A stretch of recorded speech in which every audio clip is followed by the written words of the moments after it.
Welcome, everyone, to the first ever episode of The Ranch, the Dallas Sports Podcast. My name is Tex. I'm here with my friend James, and we're going to be talking about local Dallas sports and the upcoming news with them, as well as some predictions and whatever's going on with the Dallas sports.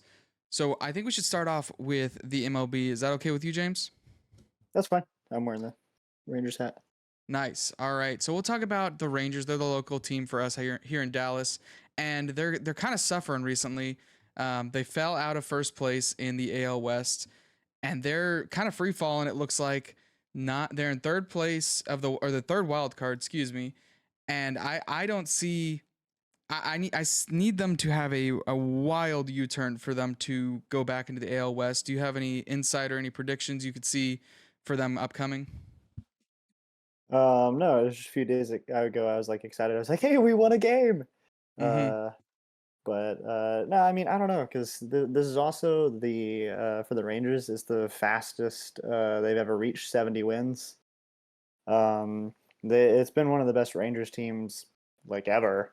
So I think their slump has been annoying for sure. But I don't know if it's impossible for them to climb out of. But it is kind of getting to the point of the season where they need to start heating up going into the playoffs as opposed to whatever they're doing now. Yes, most definitely. I mean, just looking at their schedule, they lost 3 out of 4 to Houston, got swept by Arizona, got swept by Milwaukee, and they've got a tough schedule coming up. I mean, they have the Mets. The Mets are kind of a joke. They're the Mets. Minnesota, so hopefully a revenge game. Then it's at Houston, or sorry, excuse me, at home versus Houston. That's going to be a crucial one as they're both in contention for that wild card spot. And to me, that looks like a potential playoff matchup. You know, Houston always seems to make it into the playoffs the past couple of years. And with Texas being on a hot streak early on and kind of slowing down, this seems like the almost make or break. I mean, they have a little bit more games down the stretch where they're playing Seattle and Los Angeles. But if they're really going to fight for that spot now, they need to get the momentum now. I feel like carry that on into the end of the season, like you were saying, carry that into the playoffs and stay hot. Because playoff teams, it's never about the regular season. It's just getting to the playoffs, and then it's whoever's hot performs well in the playoffs. We saw it with the Giants in 2010. Kind of a nobody team, and then they just got really, really good at the end. Same with the Giants 2 years ago, I believe. Everyone was expecting a rebuild, and then they popped out of nowhere. And Buster Posey's retiring year, no one was expecting them to compete, and they made the playoffs. Granted, they didn't go far in the playoffs, but kind of jumped out of nowhere just because they had a couple good hot streaks. Just looking down the line, as we know, Seattle has been insane recently, especially Julio Rodriguez. Seattle being the current leader in the AL West. The Rangers do have 2 series versus them. They have a 3-game series at home, and then to end the season off, they have 4 games against Seattle in Seattle. So it's not out of the question. I mean, they could potentially lose 3 or 4 more series upcoming and still be in the race. Do you have any? Do you think they can beat Seattle? I mean, the Seattle team seems really good recently. They've played Seattle already? Yeah, they've played them a I don't couple remember. times. I don't. Let's see. First half, they've played Seattle, and they swept them. And then I think they only played them twice. So they swept them, and then they won 2 out of 3. So they currently have a winning record on the year. Uh, but this is, it's at Seattle, a 4-game stretch to end off the year. I feel like that's almost the make or break. Like you get to that part, and it's, hey, we're either making the playoffs by winning the series or we're getting knocked out. Because I'm not gonna lie to you, I'm a box score whore. Mm-hmm. So I am trying to remember how well they performed against Seattle earlier in the year, um, but I mean I don't know. I think so sometimes teams just match up well against like another team, and then sometimes they don't. Like regular season can mean fuck all. I mean like you saw with the Mavericks and the NBA is they lost like 10 straight to the Suns and then beat them in 7 in the playoffs. So I mean, sometimes teams just match up well against other teams. You see it Mm-hmm. in the NFL, the Bengals match up well against the Chiefs. You Yeah. know, who's I mean, you never know what to expect. So I mean, I think maybe even if the Rangers are kind of in a slump, maybe they might just match up well against Seattle, or maybe not. I don't know. I can't remember who they played like like a few weeks ago, but it was another one of those teams that they should have beat, and they consistently lost to them during that series. So you never know. I think the Rangers, what they did is they started off really, really hot, and then in like the middle half of the season, they just kind of hovered around 500. And Yeah. so, I mean, hopefully this isn't like just a slow downturn through the whole season, where like at the end of it, now they're just gonna be like, let's go 300. Like I hope that's not what it is. But you never know. I think Dallas sports tends to disappoint Yeah. at They the end when it matters. It does seem like Dallas sports always choke in the end. But let's say that Texas is able to make it through. Let's say that they're able to beat Houston at home, and then they go into Seattle and they beat them in both series. That would be 7 games against Seattle and then another 3 against Houston. I think just winning those series alone pretty much guarantees them a playoff spot. Where do you see them going in the playoffs? Because to me, if they're the number 3 seed, because I don't think that they're going to overtake the rest of the league in terms of seeding. But if they overtake that number 3 seed, they'd be in line to play either Houston or Seattle again, because they'd be the 6th or 5 seed depending on where they line up, 6-5-4. So we very much could see them play at Seattle, go to the playoffs, and then go back and play Seattle again in the first round of the playoffs in the wild card. And we saw Seattle last year. Everyone doubted them, and then they ended up winning and going on to they won the wild card and went to the divisional and almost won the divisional. Um, so they're a sneaky team, especially when they have that kind of revenge feeling in them. So do you think Texas, if they make it to the playoffs, if they win the West, or even if they just make it as a wild card team, can they go far in this playoff? Dude, I don't know. Playoffs is a different animal. Mm-hmm. Obviously, duh. I don't know. That's one of those like statements that it's like everybody says that like, oh, the playoffs is different. You don't get it. But I don't know. You never really know what to expect. I think there's some teams that like they look awesome during the regular season and they just poop the bed in like the first round. So I mean, I don't know. That's kind of difficult to say. I think I hope they do well. But I this is Yeah, also if the you Rangers. if you would have The asked me Rangers look at like if you had asked me at the All Star game where the Rangers end up in the playoffs, I would have said if they don't make the World Series, it's a failure of a season. Not a failure, but it's a bummer of a season. The fact that the Rangers are in the playoffs means it's a good season. We were expecting a couple more years for the rebuild. Nothing like this success. But at the halfway point, I would have been saying, hey, I think this team can make a legitimate push for the World Series. I still think they can.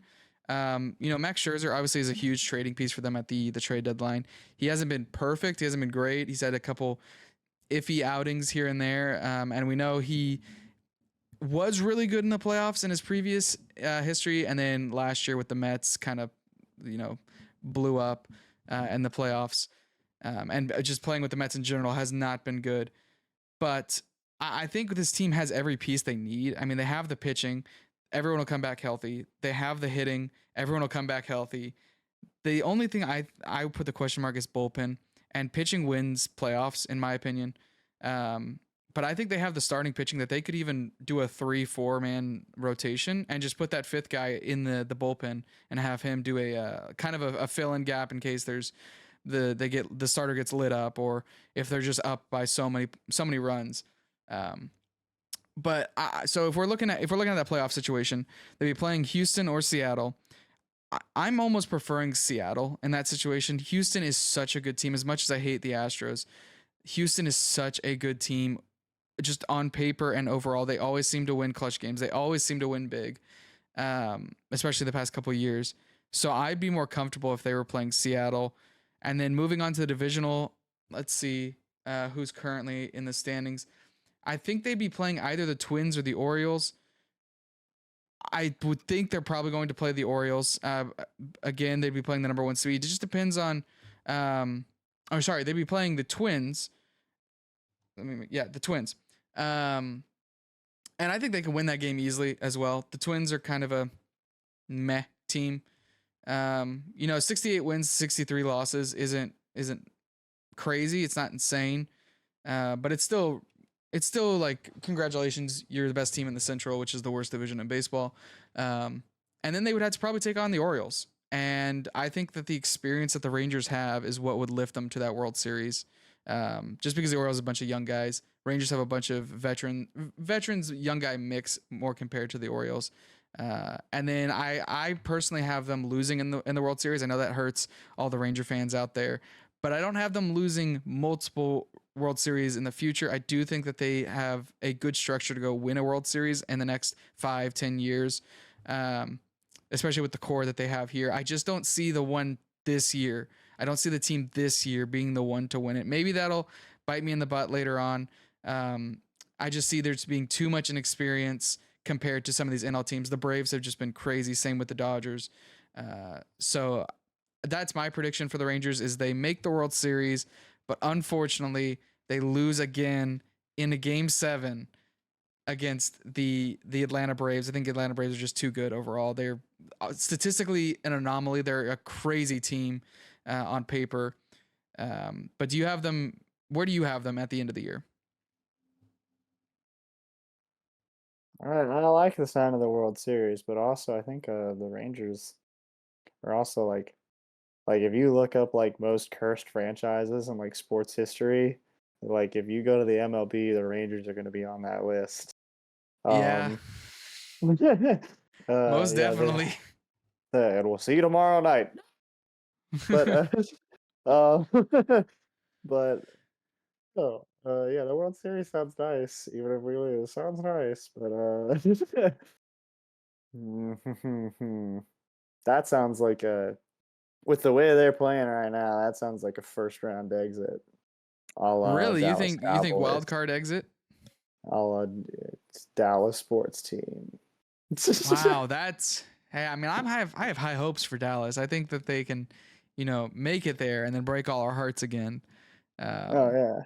but hey, I mean, if they keep playing the way they're playing right now, then yeah, I definitely see them uh, potentially not even making the playoffs. But I have high hopes that they'll turn it around. Um, and so we're gonna go ahead and move on to the NBA and some Mavs news. So we have starting off Kyrie Irving re-signing with the Dallas Mavericks. Is this enough for Kyrie and Luka? Do they have to go get another piece? What are the Mavs doing? I'm gonna leave this up to you. I know you have a lot more knowledge on the Mavericks. Anyways, the Mavericks made a lot of like the 2011 champs hat. The Mavericks made a lot of moves this offseason, like a lot. Um, will they be good moves? Who's to say? Um, Basically, we traded Reggie Bullock for Grant Williams. I think that's who we got in exchange for Reggie Bullock. I don't know. Reggie Bullock is gone and Grant Williams is in. We just drafted 2 guys in the first round, Omax Prosper and Derek Lively.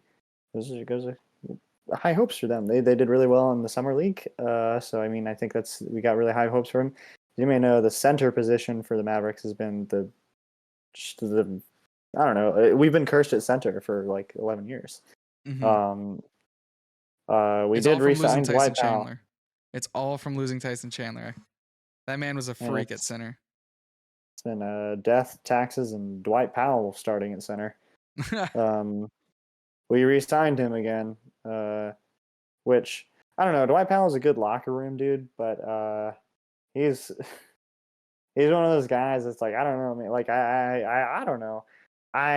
I'll make it clear is that like I'm not like I didn't play sports. I played basketball like a little, and then I didn't grow up to be like 6 feet, so and I can't play basketball anymore. So uh I can't like trash players and be like, yeah, I'd be better. Like I don't want to be that guy, but I think there's a little bit to be understood when the Mavericks lost in the in the Western Conference Finals to the Warriors. Is I think one of the biggest things that everybody notices is like, hey man, our starting center is getting like 2 rebounds a night and 0 points. And I don't know what dirt he has on Mark Cuban. I don't like, does he has Mark Cuban's nudes or something like that? I don't know how he keeps starting. I don't know how he keeps starting. Um, last year we had a stretch where like I know apparently Christian Wood's like a bad locker room guy or whatever. But Mhm. last year when we started Christian Wood, we had our like hottest streak. We won like the most games in a row that we've won in like 12 years. And like and he was awesome as a starter. And he like hurt his thumb and he went out for a few weeks and he never came back to the starting lineup for the rest of the year. It was insane. I have no idea why. They're like, oh, he doesn't play defense, as though Dwight Powell also doesn't get cooked on defense. I have no idea why we made Dwight Powell our starter, and I know he got signed for like the minimum. But there's just constantly that kind of thing of like if he's on the team, he's going to start, and Mhm. that worries me because that has been our bane as the Mavericks for a long time. Is the center position? We can't seem to address it.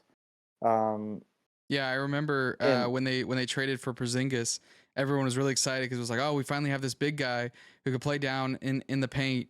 And obviously that didn't work out for the Mavs as much as they his hoped. glass knees. Yeah, I mean injuries are always the best tool to have as a player is health because you can have all the other tools, but if you can't stay on the court, the field, whatever, you're worthless pretty much.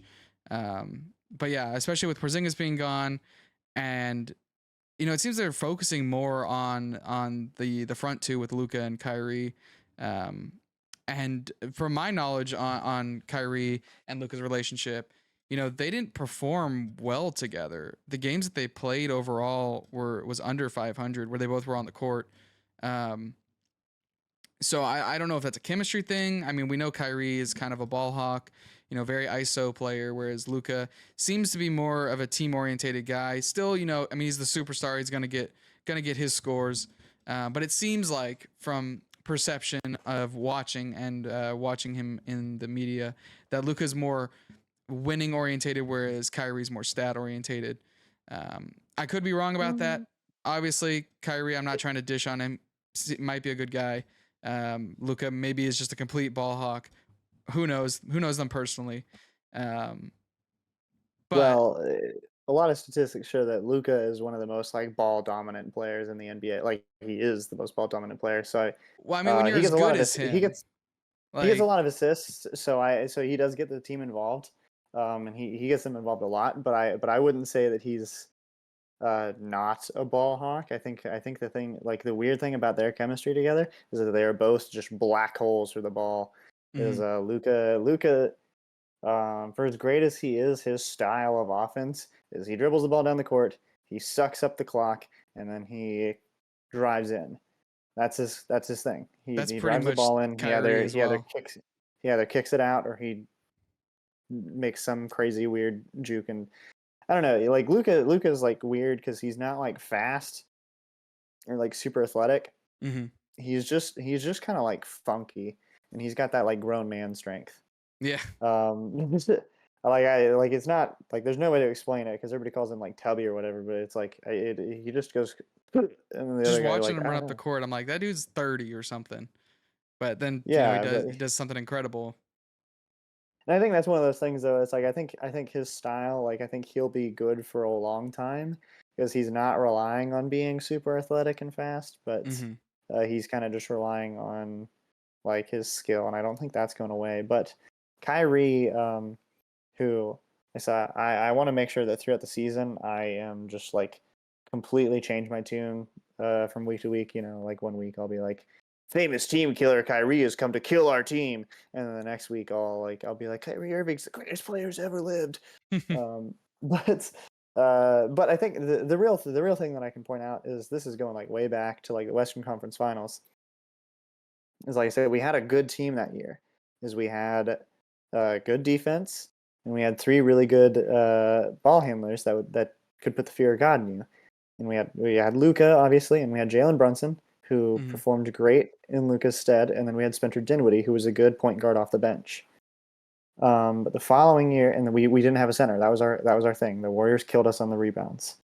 Um, and the thing about that team, though, is so we lost Jalen Brunson, which, I think that's going to haunt that franchise for years, is Yeah, losing Jalen Brunson. yeah. Um, because then what we did is we had Luca and Spencer Dinwiddie running the offense together, Dinwiddie is a good like point guard off the bench, but he wasn't really doing much being in the starting lineup next to Luca. Um, and the real thing is Kevin Durant even said this in an interview, where like nobody besides those two guys could really dribble the ball. So Mm, they weren't scared of anybody. When you had Brunson, Dinwiddie, and Luca on the court, okay, now you had to kind of watch out for all these guys.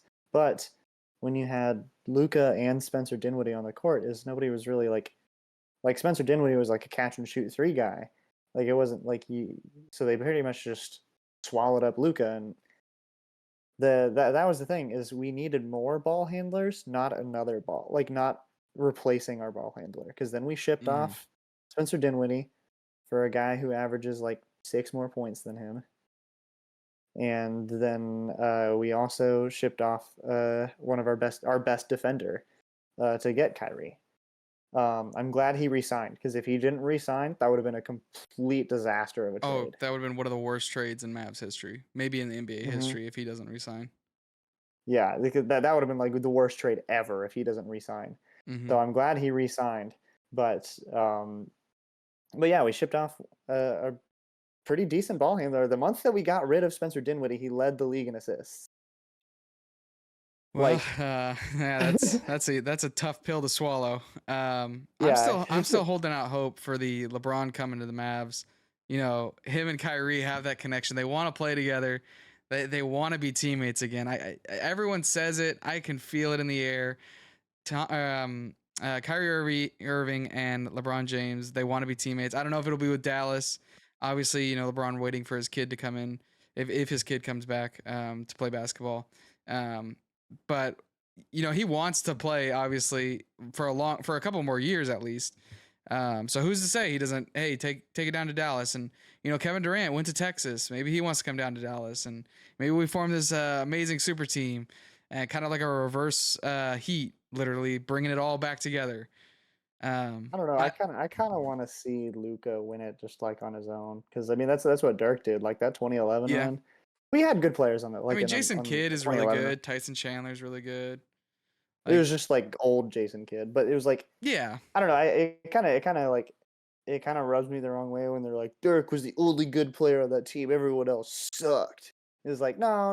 Let's give them their yeah. flowers. We There had was other good definitely players on that good team. players on that team. He just did a lot. Dirk just did a lot of heavy Yeah, lifting, but I like. But it's I mean, just like I kind of the want to see Luca or like win that ring, mm-hmm, not like LeBron comes to yeah. Dallas and assists Hey, in that. You it'd be know, a fun it'd be fun to watch. The tickets prices would be insane, most but it would be toxic team in NBA history. oh, it'd be awful. It'd be so awful. But do you have anything else for the Mavs? For the Mavericks, I'm trying to. What else was it? We brought in some other players like Dante Exum and all those kind of guys. Mm-hmm. We'll see. Maybe we'll finally actually get another center. Yeah. Um, but you know, I think that's like I said, they made a lot of moves from the Western Conference Finals team a few years ago. There's like how many players left? We've got Luca, um, we've got Maxi Kleba, who I really like, and I hope he has like a good resurgence year. He did really well in that playoff run, and then he was not good last year, but I think he'll be better again this year. And then Dwight Powell. We Yeah. also have Josh Green from that team, but he was unplayable in those playoffs. And so I think as long as he can keep up his level of play from certain stretches last year, because he showed flashes where he was like, "Oh, this dude's great." And now we've got like Jaden Hardy, who is another good ball handler finally for us, so we can have somebody else behind who can lead the offense off of the bench, six man Yeah. of the year candidate kind of thing. Yeah. Like I said, I think we just have a lot of question marks because we have basically a brand new team. Mm-hmm. We just did like a straight up rebuild over the summer, so I think it's just a bunch of question marks. Will Grant Williams play well in Dallas? Will Dante Exum be the starting center, or will we go with somebody else? Like, there's all these kinds of things, and so we just got to hope that all of that is a good chemistry fit, and that they'll be able to address some of those holes on the defense and all that Yeah, kind and of thing. it's still early on, so I mean they still got a couple months until the season starts, so they can really get together as a team and build that chemistry and bond that the championship caliber teams need to have. Who Well, knows? I not mean, Luca well, yeah, not Luca, but and Slovenia. uh, but you know, trade deadline as well. Who knows? Maybe they trade their first pick again for a protected pick and then get the pick right back. Which that was probably the best part of that Kristaps Porzingis trade is we got the pick back. But yeah, I mean, We're the only team who's ever tanked ever. Okay. Ever? Really? Because the media told you that, right? They were Okay. like so mad at us for tanking those 2 games at the end there. Yeah, we're the Mavs are the only team ever to like, hey, we don't want to win these 2. Don't look at the Spurs down south. Don't look at them basically throwing away their season to get the number 1 So pick. don't look at the Trailblazers tossing there Yeah. like the last month of the season. It was like the Mavs tanked 2 games. Wasting Damian Lillard in Portland and then no penalties. But hey, 2 games and you get a bit of money fine. Because here's the Man, thing that imagine people they don't took a realize. pick. That would have been a riot, I think, if they Oh took man, a pick. imagine we pushed the play in because we were trying to keep the pick and they punished us by taking the pick. But here's the Mhm. thing that people don't realize is that we were going to miss the play in anyways. It was like the Thunder, if they won one of their games, we were out no matter what. Mhm. And it was like so and we technically lost that game before they won theirs, but they did win that game. Yeah, so it didn't So I matter in mean, the end. so in the end, we would have missed the play-in no matter what because the Thunder were taking that spot. Yeah. It's probably because we lost to the Hornets twice in a row. But Yikes. if we beat the Hornets twice in a row, then maybe we try and win those games, and it's no big deal. But it's just we're the Yeah. only team who's ever tanked. Yeah. Anyways, that's what I'm saying. We're the only team who's ever tanked. We'll move on from there to college football. Started this past Saturday. Some big news in the Big 12. Added a bunch of new teams. Has some teams leaving. You went to UCF. I went to Texas. Well, a Texas school. So I'm gonna take that role as I went to Texas. But it started off pretty hot and spicy with the Big 12 commissioner almost saying he's going to be hoping that Tech beats Texas and Thanksgiving. If you don't know, there was the Big 12 conference meetup before the season where they were all talking together, basically commissioners and team managers, whatever officials. Were going over some things, some probably some media stuff, some rules, who knows what, how things are going to transition with new teams coming in and out. And one of the quotes he said was, I'll be down in Austin in Thanksgiving. And so, referring towards the Texas Tech coach, you better take care of business down there. And to me, that's collusion right there. Maybe not like referee collusion, but if I'm Texas and I'm looking at that, I'm going, whoa, the commissioner of our conference, the conference we're leaving, granted, I understand that, is saying you better take care of business against us. Those are fighting words right there. And if Texas ends up winning the Big 12 championship this year, if they end up running the table with this conference, I think there's going to be some fire said from some Texas players, some coach, some fans, especially going into the SEC. It's kind of a win-loss situation for the Big 12 because if Texas comes out, just dominating every team in the Big 12, absolutely smashing them, which who knows, could be, probably not, but It's could be. Texas. It's Texas. They'll choke. They'll be great for the first 3 quarters, get my hopes up, be beating Bama, and then they'll throw it away at the end. Somehow they'll lose a 2-score possession game in 1 possession. Who knows? They'll find some way to lose. But there are some new teams for the Big 12. Obviously, not to the same caliber as OU and Texas leaving for the SEC after this year, but they're still very good teams. We have BYU, UCF, Cincinnati, and the University of Houston joining. So you go into UCF. Tell me what's their football program like? I know they had a couple players leave recently in the draft. Have a couple people coming and going, but I don't know much about the recruitment class. Do they have some good star players coming in? Yeah, we're recruiting very, very well. Gus Malzahn, that's like his whole thing as a coach, Mm-hmm. is that he's a pretty good recruiter. He's also like, as far as games go, it's like woo, up and down. We beat Sounds like a them. perfect Texas coach. Yeah, when he was the Auburn coach, we beat Auburn in the bowls, like in the bowl game a couple years ago. That same Auburn team that beat like Bama. Was that the Um, Cam Newton Auburn team, or was no, that after? Okay. no. But no, it was like one of those things where it was like we were like super excited. We're like, dude, we beat Auburn. And it was like, but then like last year we watched is we won some like great games against like Cincinnati and Tulane when they were good. Hmm. And then like a few weeks later we lost to the Navy, in which their quarterback didn't complete a single pass. Um, he was 0 for 1 and we lost the game to them. Yeah, So that's a I mean, yikes. you watch that kind of thing and you're like, "Oh, I see how we beat that Auburn team that year after they beat Bama." Mm. You're like, I can kind of see why they like do the swings like that. Either way, though, they have a really the recruiting is going very well.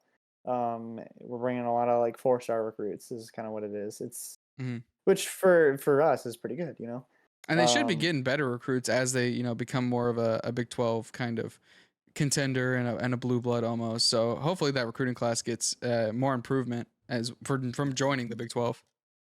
So I mean, our big question mark though is it's quarterback. It's Yeah, quarterback. It's seems like is most our teams are that way.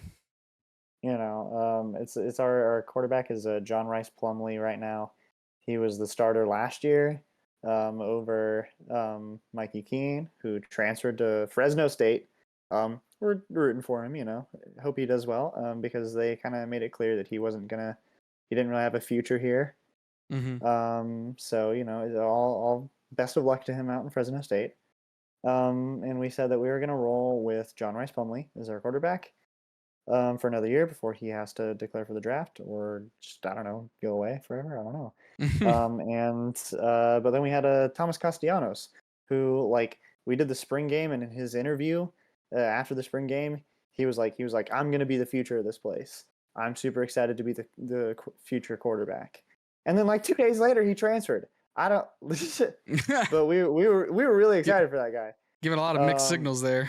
yeah, we were really excited for that guy. He goes to like Boston College now or something. Like, whatever. That one kind of confuses me. That one I like. That one I don't know if I can be like, yeah, good luck, dude. But Yeah. and then we've got Timmy McLean. But those guys is their whole thing is they're dual threat quarterbacks. Hmm. And by dual threat quarterback, I mean they can run and their passing is questionable. Um, and especially with Plumlee is the starter. He Jekyll and Hyde at quarterback, man. 1 week he throws for 300 yards and runs for 100. Next week it's like 33 yards, and you're like, Yeah. dude, how? Um, So do you so think so? There's a lot of notions that the Big 12 is a very offense heavy, defense lesser conference. I mean, stat wise, I believe they score one of the most points per game in any and give up the most points per game in any conference. And so what it sounds like is the UCF is kind of more defensive focus compared to offensive focus, right? Like you were saying, their defense was really good against the Navy quarterback, but their offense just couldn't compete. yeah, the defense. Well, the defense last year was weird because our defensive coordinator left for another school, and it was kind of like Mm-hmm. you could tell at what point he decided he didn't care anymore. Mm-hmm. Because it was like through the first like however many games of the season, awesome defense, and then there's just one day suddenly they got smoked, and then they kept getting smoked for the rest of the year. No idea what happens, but it was like yeah, they tend to be the defense has the talent, like the talent is there on the defense. Um, the offense, like I said, quarterback question mark. And like our one of our receivers transferred, a really good receiver, Ryan O'Keefe. And our running back room has gone down a little bit. We had Isaiah Bowser, who was awesome last year, and I'm really sad that he didn't get picked up by a team in the NFL. He signed with the Bills, and then they let him go Mm. pretty quick. Um, but yeah, the offense definitely puts up points. I saw like several like 50, 70 point games from them last year, Mm-hmm. and then a couple absolute stinkers from them too. So So with their first year being in the Big 12, what's your predictions for their wins? Like how many wins do you think they're getting this season? that's a team that screams like 6-6 to me. Yeah. Yeah, I can. But as my family has said, my dad's an alum too. We're like we don't care if we lose every game as long as we beat OU. Yeah, I mean, Because same for Texas. Well, I mean, same for different, but you, but also it's like for us, it's like they stole our quarterback, oh, okay. Dylan So, Gabriel. Well, they yeah, didn't steal it, but they didn't steal him. It's just we're mad at him for transferring there. yeah. Um, I think the so it's entire like, conference does it. Like even as a Texas fan, you know, we're moving as well. I think the entire conference hates OU. If you asked yeah, every team what's one team you guarantee a beat at, they probably say OU. Maybe Texas, but probably say OU.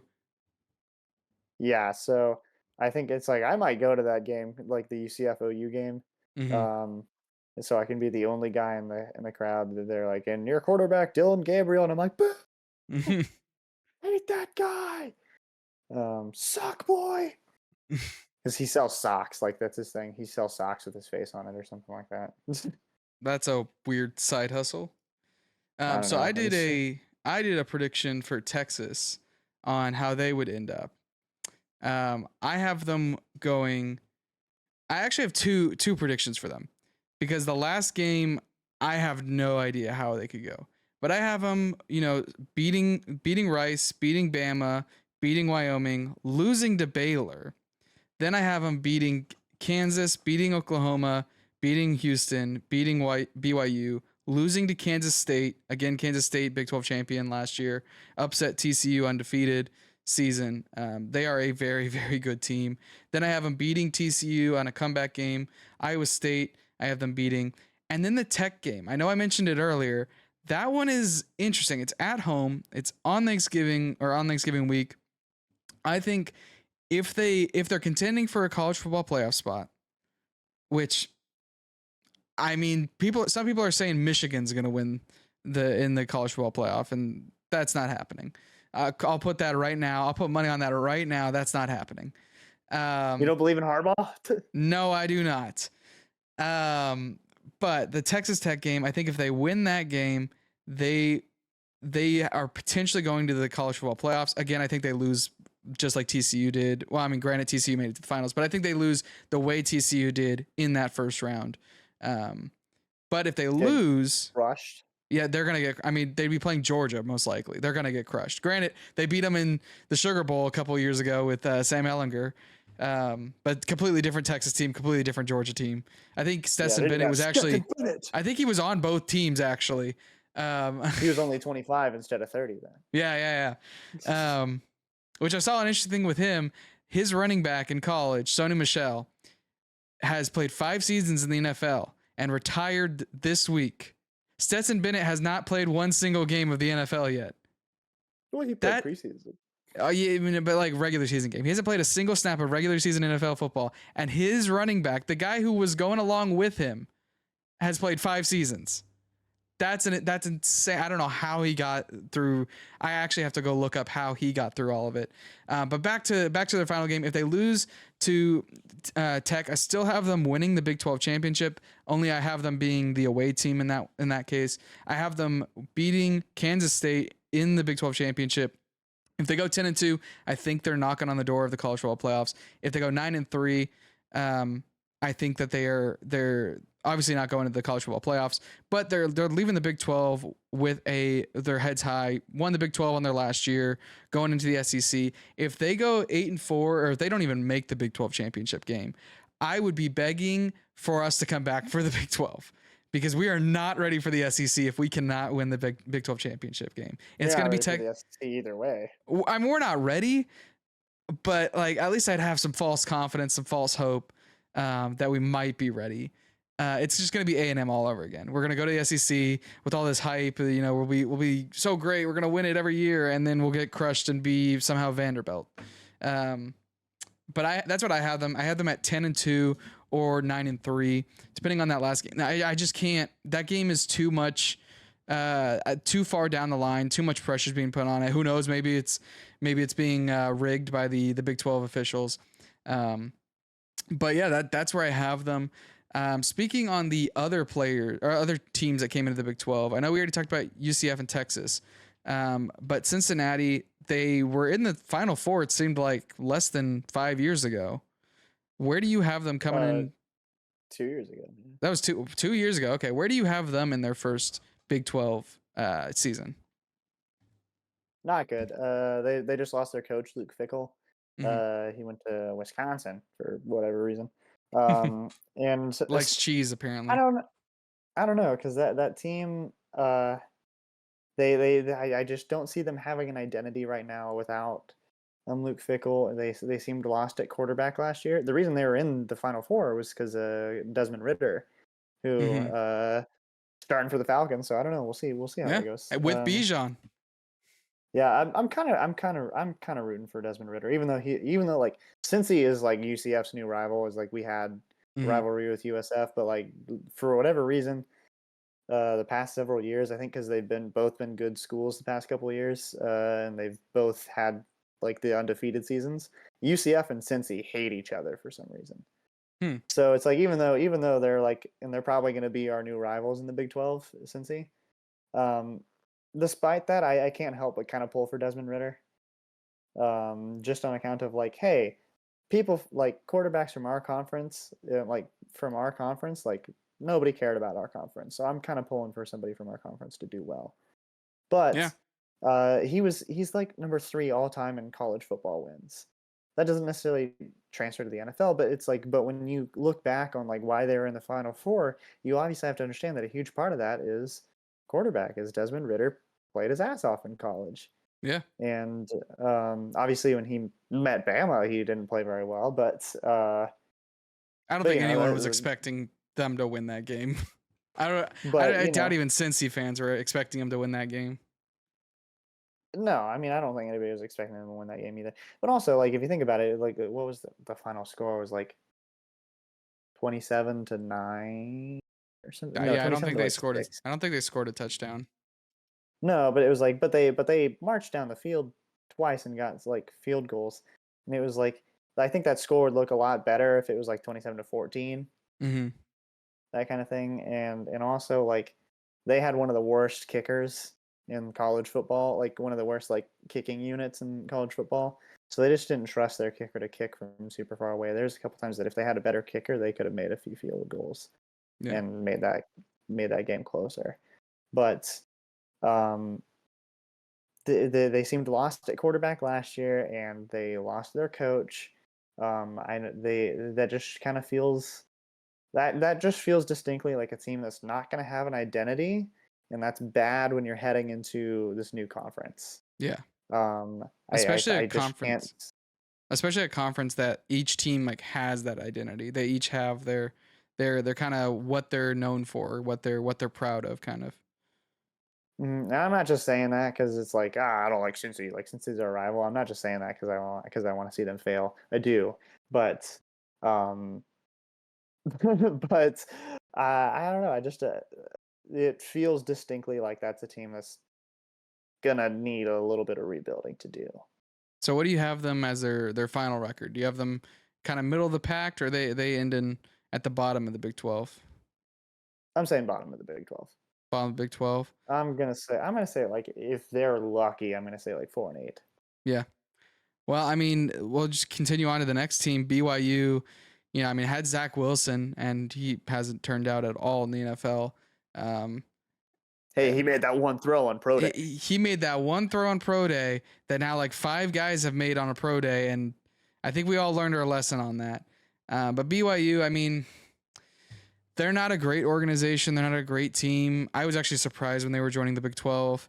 Um, I don't know much about their head coaching or anything like that. I just know that they haven't been spectacular in the past couple of years. Even with Zach Wilson on the team, they were fine. They were a nice team for their conference. But I have them kind of in that same range with Cincy, maybe at the middle, like you were saying with UCF. I have them probably close to 500, but falling short.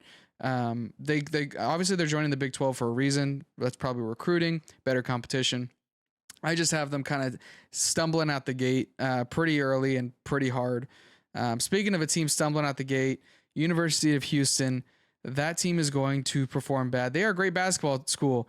I will say that they are one of the best basketball schools. If you look at the Big 12 in terms of basketball, they have some of the best schools in recent history. I mean, they have Baylor, they have Texas Tech, they have Houston, they have Kansas. Even Texas was doing good last year. Like they have I'm probably forgetting someone in there, but like they have a good conference for basketball. And I almost see that as being what the Big 12 turns into, is more of a basketball conference rather than a football conference, which sounds, completely weird. That's But at what least it's not. Houston's getting in for, is basketball, not football. I mean, exactly. I mean, Houston did have a good team about 4 or 5 years ago when Tom Herman, the former Texas coach, was coaching, and he made a bowl game. I think he won that bowl game, but it was a pretty impressive performance by him and Houston. But I have them winning 2 games, 3 games, maybe. I haven't looked too in depth at their schedule to see exactly who they're performing and winning or playing against. But I don't have much hope for them. Basketball season though, they're going to be one of the best. So yeah, I have it as Texas versus Kansas State in the Big 12 championship. Texas winning and ending off their Big 12 history with a win. Do you have similar feelings, or do you think Texas falls short of getting that glory? I'm gonna have to go with Texas fall short. I like Texas, just because I live in Texas, and also like my dad got his master's from there. But Mm-hmm. it's like I understand people's frustration with Texas. Is they're like the Cowboys, who we're gonna get to Yeah. soon. They're like the Cowboys. Every year is their year, and then it never is. Yeah. And so There's something I don't different about know. this year. I'll let you know. I can't put my money on Texas. I really can't. I mean I that's agree with K-State. I agree with K-State getting there again, but I don't know that I can put my money on Texas. Not going with OU either, though. So, yeah. Well, from what I was looking like at, it was saying OU and Texas to meet in the Big 12 finals or championship. I don't see OU. I see them stumbling again like they did last year. They were pretty bad last year, um, which you'll be happy for, yeah, obviously. Um, down but with yeah, Dylan Gabriel. do you have them even making the Big 12 championship, or do you have them not even making that? Texas. Yeah. I don't know if I can put my money on them making it. Wow. Just being honest. Just being honest. I mean, I could see it. They've definitely broken my heart before and fallen short, but I don't know, man. I don't This know team who just it just feels different. I don't know who I have doing it. I don't know who I'm making it instead of them, but I just don't know if it's them. Well, speaking of teams with high hopes and often failures, we'll move on to the Cowboys. Um, Cowboys news recently: Trey Lance traded for a 4th pick, and then they cut Will Greer, who had a insane final preseason game. Obviously, he wasn't going to make the starting roster as the number 1 quarterback. Dak Prescott's going to take that until he inevitably gets hurt. But Trey Lance coming in. What do you think about, like, where does he fit in this? I mean, is he the number 2? Is Cooper Rush the number 2? I don't know how this quarterback room kind of fits together. Um, the Trey Lance thing kind of screwed with my predictions for the year, but not really. Mm-hmm. Because I don't think he. First of all, I don't think San Fran gave him a fair chance, just in the count of like that dude started like 2 games.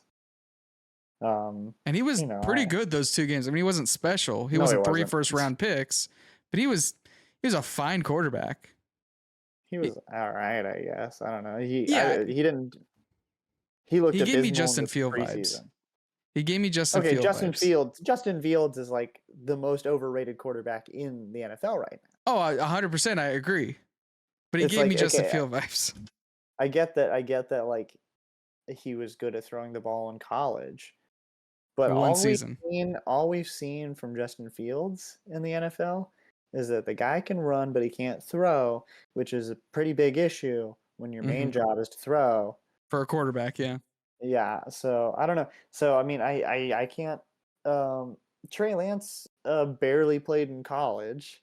Yeah. That's one of those guys that you're going off of just like the tools and like athleticism.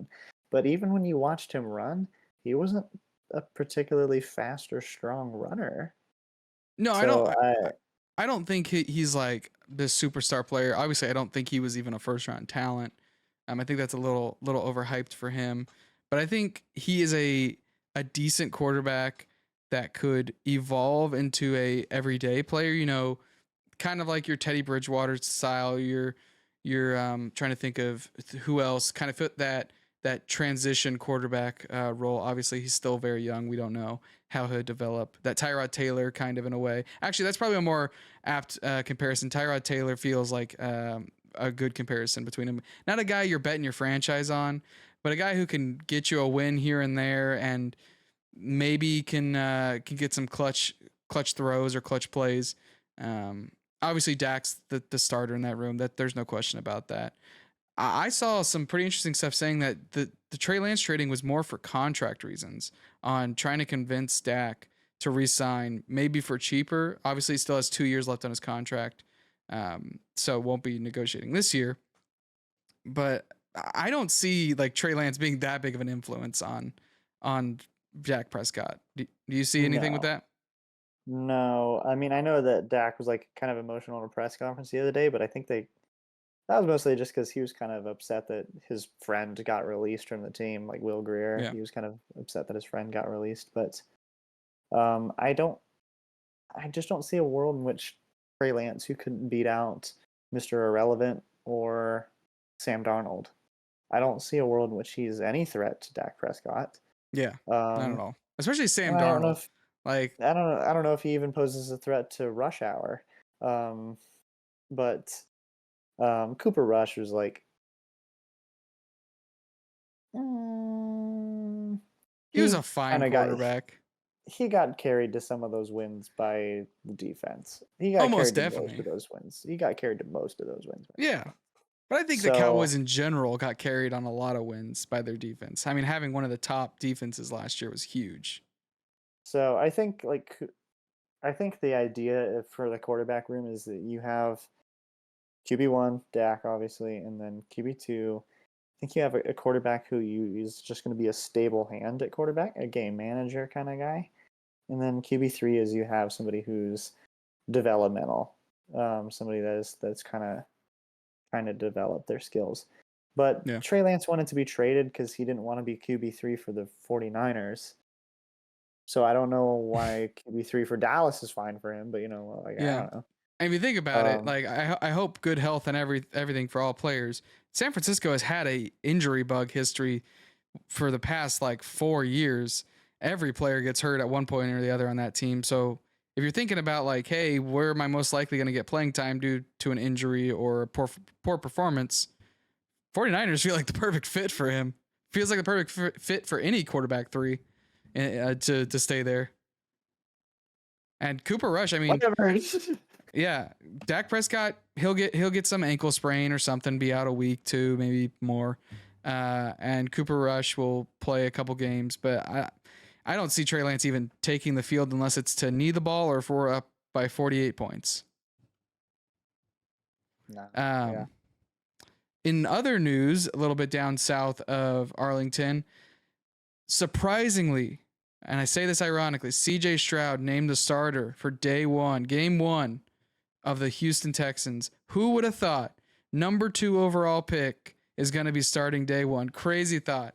How do you think he performs with that team? I put in quotations.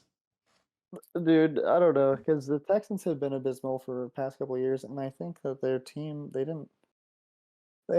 picked up some nice players, but I don't think that's enough for them to like turn it around. Mm-hmm. But I don't know. I don't really care about the Texans. Like they just they kind of exist down there. It's like if you're a Rangers fan, you're like, I hate the Astros, Yeah. They're and like the like little brother that you hate. but it's like if you're a Cowboys fan, you just don't think about the Texans like ever. You're like Mm-hmm. who? Like Yeah. like nobody thinks about the Texans. Like that's just oh think about the Texans. But nobody, except for people from Houston, maybe question mark. I don't Yeah. know. I mean, the people I know from Houston are all Cowboys fans. I have not It's met like a single person from Houston that is a Texans fan. Granted, I haven't been to Houston very often. Um, but and half of them might still be Tennessee Titans fans. yeah, I mean, that seems more reasonable. If I had to choose between the Texans or the Titans, I'm going with the Titans. That team seems at least comparable. I mean, I'm excited for CJ Stroud. I think he's going to be a good quarterback. I personally would have taken him over Bryce Young. Granted, Ohio State quarterbacks aren't known to be good in the NFL. Neither are Alabama quarterbacks except for one. Maybe two Tua if you Tagovailoa. no, not Yeah, Tua. Tua might die Tua this season. I hope it's Tua not. season. I hope he does not. I hope him good health as well. Um, I but think he'll and be good as long as his brains don't turn into mashed potatoes, yes, as long as he has an offensive line that does literally anything, he will be fine. which he Um, doesn't. which he does not. We wish him the best, Damn. and I hope he has good life insurance. Um, Jokes aside, though, CJ Stroud I think is a good young player. Obviously, Ohio State quarterbacks, like I said, not great NFL history. We don't know about Justin Fields. It's too early to tell. Um, but he's got a young core around him. You know, Damian Pierce is a good running back. He's got a couple wide receivers here and there. They obviously lost Brandon Cooks to the Cowboys, um, which huge pickup for them, by the way. Like that fills out that wide Oh, receiver room perfectly. You have CD going down the middle. Cooks on either a streak or you have him playing check down on the flat, and then you have Gallup just running as far as he can down the field. Have Dak throw it down there into triple coverage and throw a pick as he always does. Or throw it to Noah Brown, have it hit him in the chest, and then bounce off into a receiver. Uh, actually, you know why why the Texans are going to be bad? why is that? They have Noah Brown. Oh, that's right. They also have Dalton Schultz. So they They're just fucked. they're just taking both the Cowboys scraps from them. Now, granted, I couldn't. I mean, I know his name's Ferguson or something. I couldn't tell you much about the Cowboys tight end. Um, They were good. They were all right last year. They showed flashes. I mean, that's they're the playing. thing. They show flashes, and you never know. Well, they were playing behind Dalton Schultz. They weren't the starter. Yeah, obviously Dak will be good. Tony Pollard coming off that injury is a little scary. Deuce Vaughn looked really good in the preseason. I don't think he'll be that much of a factor, but could be something interesting. Right now, D- Rico Dowdle is RB2. oh, okay. Is Ronald Jones still hurt? Yeah. That sucks. I was really excited when he signed. More as that like power back kind of end zone guy to take the pressure off Tony Pollard. Um, I mean, I think Tony Pollard has a good season this year. Obviously, I don't think he has as good of a season as we all hope and thought he could have based off his last year projections. Just because having Zeke as your RB1 and then Tony Pollard coming off the bench, the dynamic changes when you're now the starter. So being that number one guy puts a lot of pressure on him, puts a lot of work on him in general. That I He was don't. great when he started. I mean, yeah, I'm not saying he's going to be bad. I just think we all have very high hopes, as most Cowboy fans do, that we're going to be disappointed. But if we look back on it in a couple years, we'll say that was a good year for Tony Pollard, especially coming off of a terrible, terrible injury to running backs. I think the concern for him will be just a workload. Like, Yeah. if you overload a running back, you can hurt them, and also he's just a smaller guy. Like Yeah. Zeke, that's what you wanted Zeke for. He's power back. You hand him the ball, and he just eats up damage. But like Tony Pollard's a bit of a smaller dude. But Yeah. And I mean, if Tony Pollard doesn't work out this season, he is only on a franchise tag. So they can look to the draft. Obviously, if Tony Pollard doesn't do good, I don't see the Cowboys being. I'd see them probably going 8-8 if Tony Pollard doesn't do good, or 8-9, whatever. Now that they added another game. But speaking of predictions, we see right here the Texans have a over under of getting 6.5 wins this season. I'm going to take the under, but just barely. I'm going to take them winning 5 games. I think that's reasonable, and for a rookie quarterback, especially for CJ Stroud, that team is just not good overall. I don't see them winning over 6 games. I don't know. I'll stick to 5 games maybe. Yeah, I mean like I said, or like other teams, they could get on a hot streak and just win 6 games in a row and then lose the rest of the season. But yeah, I just don't see that team being good. Maybe down the line, who knows? Depends on how they draft. But then the Cowboys are at an over under of 9.5 wins.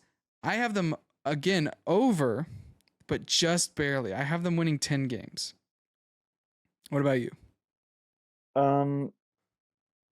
So here's my little spiel I'll give you about the Cowboys, if you don't mind.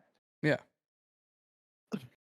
Anyways, They have one of the best defenses in the NFL, and they have one of the best offenses in the NFL.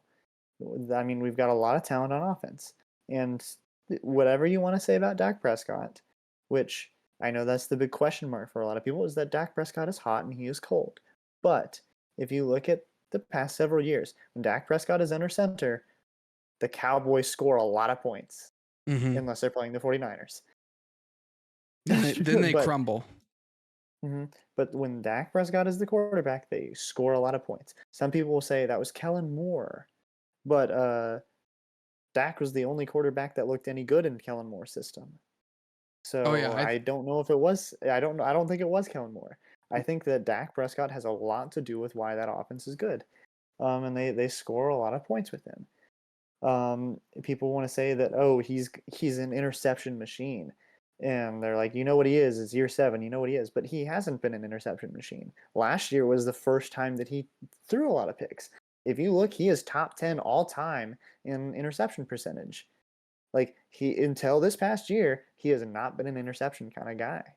Um, and like half of them weren't his fault, so I think that skews it a bit. But um, and he also had one of the worst like receiver rooms in the NFL as far as separation goes. So I mean, it Mhm. kind of forced him to throw a lot of those picks into coverage because there wasn't anybody open except for probably CD. But um, sometimes they swallow up your one guy and you can't do anything about it. But I think with Gallup kind of getting back to better, he might get more separation, and with Brandon Cooks on the team and CD Lamb, I think that's gonna be great. And I think that interception number goes down. I don't know if we're gonna get the I don't know how far down it goes, but I don't see it being 15. Which, by the way, that isn't even a crazy number to be the interception leader. No, Like, 15's not crazy, but it's still a lot. But like you it's said, not good. But, half of them probably were not his fault. mhm.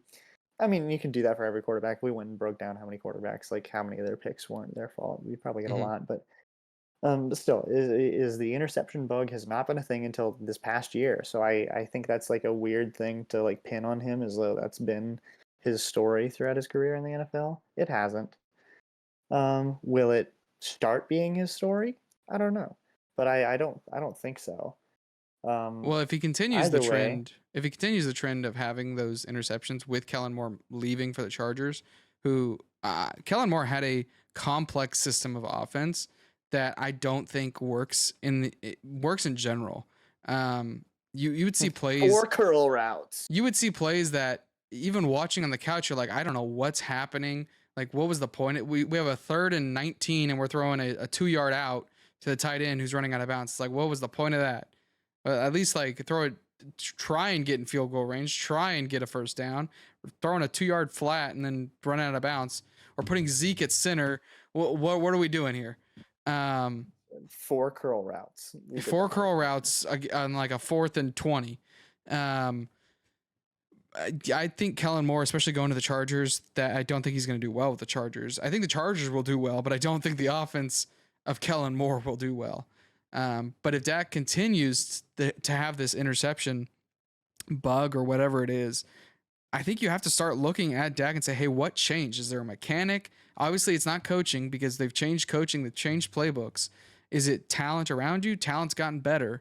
Like every year, his wide receiver group has gotten better. Maybe not last year with Amari Not Cooper last year. leaving, That got but worse. this Much year, worse. his team has gotten so much better on wide receiver groups compared to last year. Um, so I think really we'll look at it at the end of the year and we'll say, hey, is Dak Prescott on the regression or was that just a fluke? And I kind of agree with you. I think that it's just a fluke, and even his fluke wasn't that bad. They made it to the divisional round, and they happened to play the 49ers, who seem to be their kryptonite. Um, but this year, I think the Eagles take a step back. I don't think Jalen Hurts is as good. I think he's really overrated, especially for being an MVP.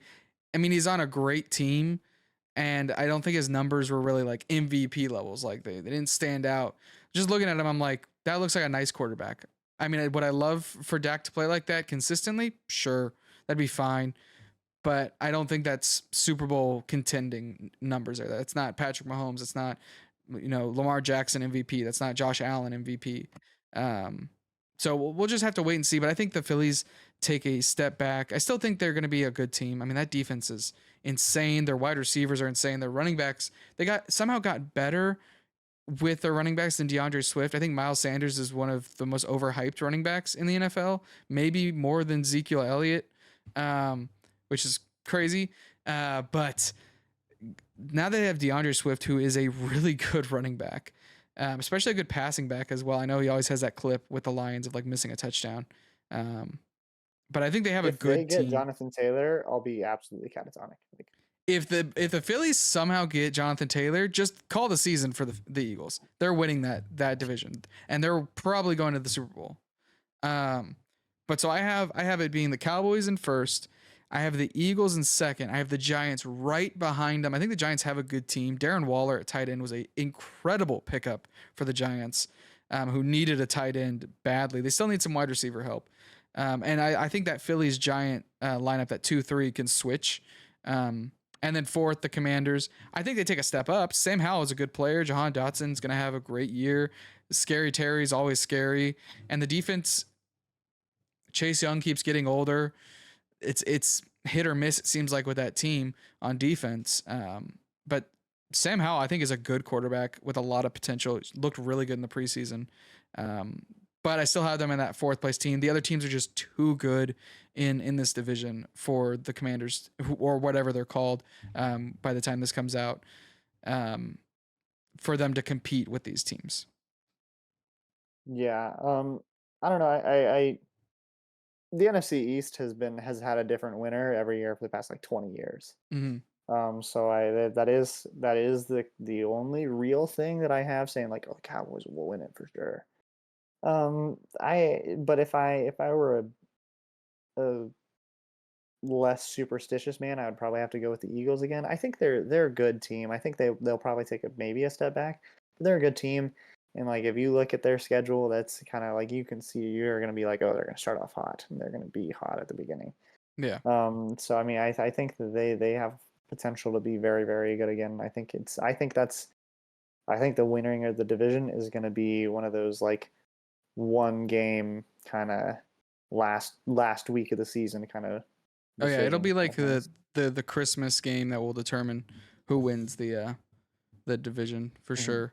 It's gonna be a tough one in general for this year. Mhm. Oh,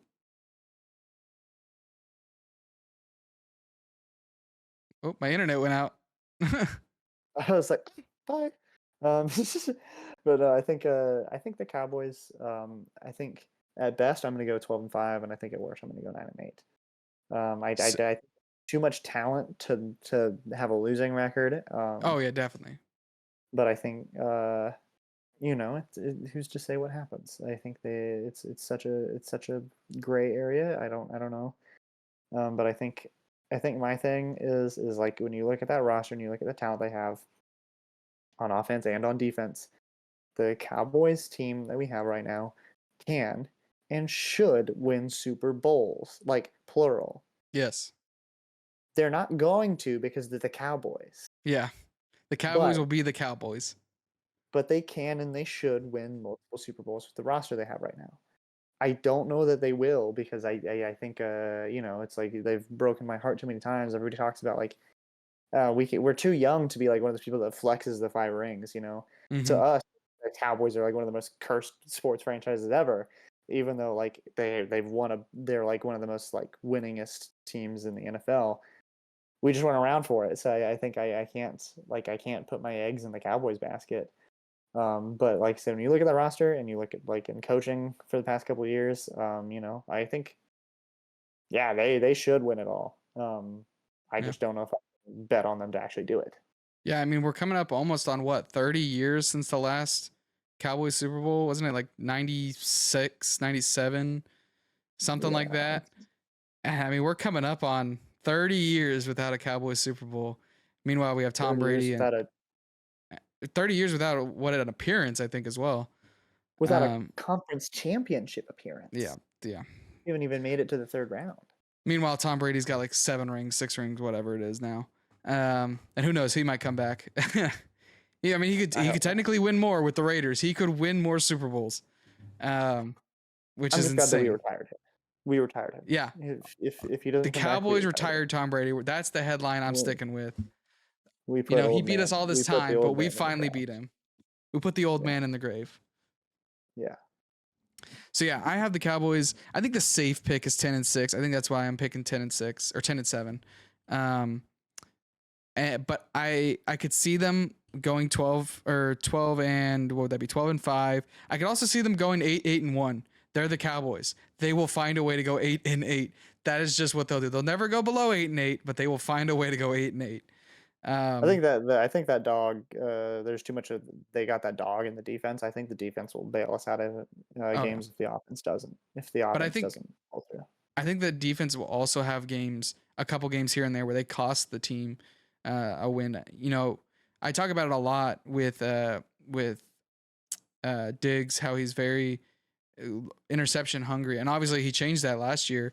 We saw the interception numbers go down and his coverage rate actually being better, which I think is a good improvement. He can still be aggressive, but this team is very like they have to be on fire at 100% of the game, and when they're not, they get torched. You know, if they're not putting pressure on the quarterback fast, then the team the Kirk Cousins throws for 300 yards or something like that. No, we have the Vikings number for some reason. Well, not I mean in general, like we always find a way that like we'll be it's an easy game for us to go in and win.